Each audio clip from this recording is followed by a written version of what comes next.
For some time now, I have been wanting to come on here and talk about what happens when you tell your truth. Well, one of the first things is suppression. On these platforms, I was under the impression that you could speak your mind and that the platform, if you weren't cursing or actually doing actual harm to someone, and when I mean harm, if telling the truth makes you angry, that's not harm. That's constructive criticism. But what I want to really get down to is how people like myself tell their version of the truth, because all my life I've had somebody else tell me the version of the truth that's written in history books but don't look like me. The truth of what somebody says, that I'm doing harm to somebody by talking to you and telling you how I feel about certain things. Now, I said this because all of a sudden it looks like community guidelines just pop up every now and then, making me reply, holding down my likes. And I don't really do this for the likes or subscribers or anything like that, because I want to do it my way, how I say. I don't want you to help me do anything. You've helped me enough. But the First Amendment, we act like we don't know that even exists. We've given up our power. Freedom of speech is almost no more. But let me go here. I just want to tell you that both TikTok and YouTube, I'm effectively almost banned. You might listen to me, but I'm not going to get any kind of favors from them. Somebody must have pinpointed me and said that I don't like what he's putting out, or somebody has complained about the things I said. Now, all I want you to do, and I will shut up, is just tell me where I'm not telling the truth. Tell me what I'm saying is not true. And if you can't do that, then listen to this. When the Constitution begins with the words, "We the people," it makes a radical claim. That power in the United States does not originate from kings, elites, institutions of wealth, but from the people themselves. The government was designed to be a servant, not a master. And the Constitution was written to restrain power, not to consolidate it. That idea is the foundation of American self-government and the reason the First Amendment even exists. And we are scared to enforce that.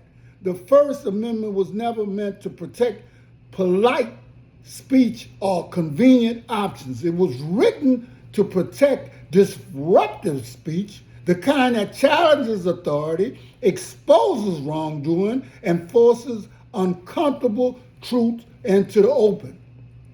The framers understood that without free expression, we the people would lose the ability to govern themselves, and we've already lost that. Speech was the mechanism by which people could correct power without violence. The Constitution also does something else that is often overlooked.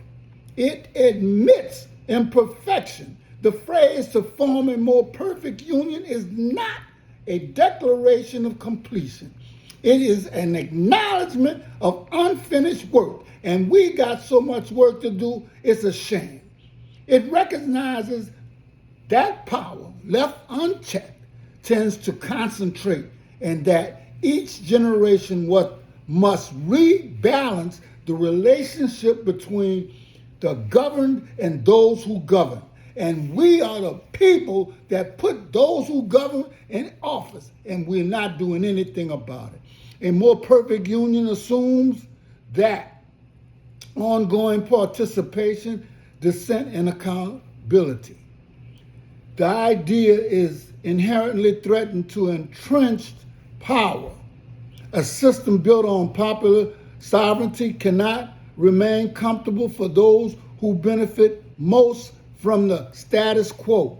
History shows that every major expansion of we the people, from voting rights to civil rights, has reduced the insulation of wealth and authority, and they can't have that. That is not accidental. A more perfect union redistributes influence away from the few and back toward the many. Do you want your power back? The First Amendment was designed to make that redistribution possible by protecting the people's control over communication. In the 18th century, that meant printing presses, pamphlets, assemblies, and public debate. Control of communication was understood as a control of power, which is why the amendment's language is absolute. Congress shall make no law. The framers did not trust government to decide which speech was safe, responsible, and acceptable. And I don't trust them either. I don't trust none of them. Today, the means of communication has changed, but the principle has not. Social media platforms became the modern public square, the place where citizens speak, organize, criticize, and share information at scale. In many ways, these platforms fulfill the original promise of the First Amendment more effectively than any technology before them, lowering barriers to entry and weakening traditional gatekeepers. But that promise has not gone unnoticed by those who benefit from narrative control. Modern speech restrictions rarely take the form of direct laws banning expression. Instead, they appear through indirect pressure, regulatory influence, coordination between institutions and private platforms. Courts have acknowledged that while social media companies are private actors, government encouragement or pressure can shape moderation decisions in ways that raise constitutional concerns, even when no formal law is passed. At the same time, the Supreme Court has recognized that platforms themselves possess First Amendment rights to curate content, leaving the public caught between government influence and corporate control. The result is a paradox. Speech is theoretically free, but practically constrained within the system the Constitution never envisioned.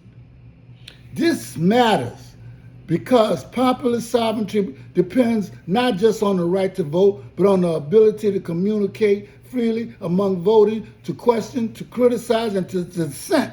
When communication channels are tightly managed, the people's sovereignty becomes symbolic rather than functional. Legal scholars of the popular sovereignty warn that when the public loses effective control over information flow, we the people remains a phrase, not a practice. The desire to control communication is not mysterious. Institutions seek stability, concentrated powers seek predictability, unrestricted speech introduces uncertainty, challenges of legitimacy, and disrupt narratives. Research shows across ideological lines, support for free speech declines when expression is perceived as destabilizing, and when it is constitutionally protected. But the Constitution does not promise stability. It promises self-government, and self-government is a noisy, uncomfortable, and often disruptive. But that's what we need. A more perfect union cannot exist without the freedom to challenge those in charge, whether they sit in government offices or control digital platforms. It was never meant to be a slogan. It was never meant to be a condition of legitimacy. It exists because the framers understood